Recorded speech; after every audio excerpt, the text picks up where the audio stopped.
Hello မောပါဒီနေ့အလုပ်ကနေပြန်သမီးမစားချင်လို့အိမ်မှာရှိတဲ့ပဲပင်ပေါက်ကိုအကျော်စားမှာဖြစ်ပါတယ်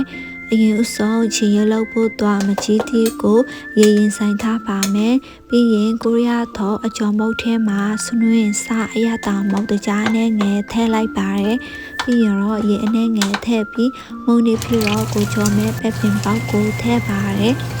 ခုကကြော်နေပါပြီဒီနေသားကချုပ်ပြီးဆိုတော့ဆယ်လိုက်ပါတယ်ခုနကမကြီးတီးရေစိမ်ထားတဲ့အထင်းမှာထောင်းထားတဲ့ငရုတ်တီးနဲ့ချစ်သွန်ဖြူထည့်ပါမယ်ရံပြာရီနှစွန်းအချိုမောက်တဆွင်းငရုတ်တီးအကျန်းမောက်နှစွန်းလောက်ထည့်ပါတယ်ပြီးရင်မပါမဖြစ်ပဲကျန်းမောက်ကို3ဆွန်းလောက်ထည့်မယ်နောက်ဆုံးမှာအနှက်မွေးအောင်လို့နန်းနန်းပင်ထည့်လိုက်ပါတယ်ဒါဆိုအချင်းကြီးရပြီပေါ့နော်ဒါနဲ့ပြောအောင်မယ်မိုးမြန်မာပြည်မှာနေတော့ကဒီလိုကြော်မျိုးတွေတခါမှမကြော်စားဘူးပါဘူးဆိုင်မှာပဲစားတာပေါ့နော်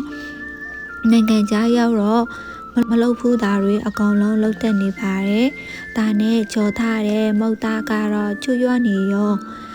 လှုပ်ထားတဲ့အချင်းကြီးနှစ်ကလည်းမြန်မာပြည်မှာစားထားတဲ့အရာတာတိုင်းဖြစ်တော့အရန်ကိုစားလို့ကောင်းပါတယ်မစားရတာလဲဒီလိုကြော်မျိုးတွေမစားရတာလဲဒီနေ့ရှိပြီဆိုတော့ဒီနေ့မှာအဝါဆော့လိုက်ပါမယ်အဆုံးသတ်ကြည့်ပြီးလို့ကျေးဇူးတင်ပါတယ်ရှင်